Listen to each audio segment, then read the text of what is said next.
for the opportunity to discuss the internet safeguard for electoral process. Unfortunately, Mr. Chidi Nwafo, who is from INEC, is not here. So I'm going to speak to you from the perspective of a technology expert. And having worked on 2 continents around the world, I can provide some insights on how. But basically, when you're talking about the internet safeguard for electoral processes, you're looking at least 4 steps. You're looking at identifying the risks, because you have to understand the risks before you can begin to provide a safeguard. You have to do what we call security policy. Most organizations don't have security. For example, for election process, you have to have a security policy that describes what are the security issues. Then you have the security controls, the software, the hardware, the smart card encryption, voter security, and the ability to do audit. Then you have the voters authentication. You also have training. So basically, when we talk about safeguards, we're looking at 2 aspects: the internal and the external. And remember, most problems always start from the internal. So what we want to do is, in terms of the internal, make sure we identify the risks involved in internet safeguard. Because if you're using something from the Electoral Commission, you must make sure that the person inside has the appropriate rights. So if anybody remember the Snowden case? Anybody remember the Snowden case in the United States? Snowden, yes. The guy who was working for defense, who gave out all the information. So the same thing for INEC position. So people inside must be properly vetted.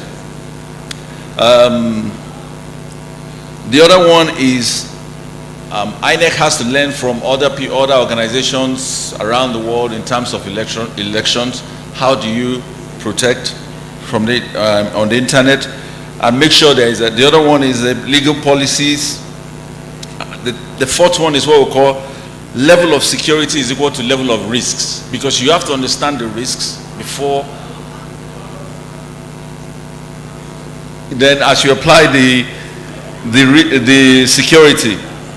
So the other one is include staff in security policy development, train employees, put it in writing, have clear penalties.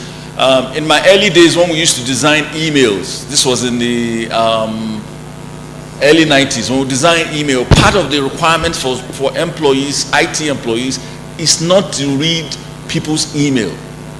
There are sanctions for that. So one of the things when we talk about technology solution is to make sure that people deploying it abide by the rules and don't give out information to outsiders. Then the other one will be to install the tools. There are security tools that will install within internally to make sure that the internet is safeguarded from when used during elections. But now I'll talk about the electoral process itself, which is the core one. The first one is when you're talking about internet safeguard. The first one is availability of bandwidth. You have to make sure the bandwidth is available for people to use. Then the second one is the software code review. We have to review the software to make sure that the software actually does what it says it will do. You know, when we write software, we'll talk about quality testing and all those features. You have to make sure that it actually records what it says it's recording, because this is very, very important. Then is it auditable? You have to be able to audit the software. People that voted, are they the actual people? So this is very, very important, because an election system should be auditable and have controls. Authentication should be verifiable and documented. The other one is identifying authorized users. We heard about so much about smart cards, but smart cards are useless without encryption. Anybody can clone them. So you have to have encryption, because with those encryption, you're able to protect information and you can tell which card has been used. So I'm sure there were articles circulating online of people trying to clone a card. If, depending on the encryption that has been used, it's difficult to clone. So the process will be to make sure that cards can actually be protected so that it's not easy to be cloned.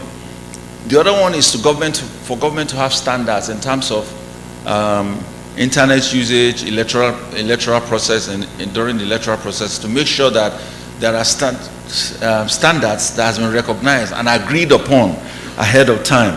Because what you were talking about is government should provide clear smart card authentication standards, which is coherent to set of requirements for electronic authentication. There are standards worldwide for this. Wow. Then we'll talk about internet voting. It's been proposed by some people to do internet voting, but there are challenges like internet, like distributed denial of service. This has to be, that's why when you're designing this, you have to put intrusion detectors, firewall, make sure they are working, tested. There's also the question of vote security. You have to make sure that those who voted are actually those who voted, and there has to be paper trail to make sure that we understand and have the actual data. So this is in a nutshell some of the requirements for internet safeguard for electoral process. It's very, very important that the software is reviewed and meets standard and is certified by security experts that it meets the requirement. And it's also important that the smart card for authentication especially has the right encryption, otherwise it can be cloned.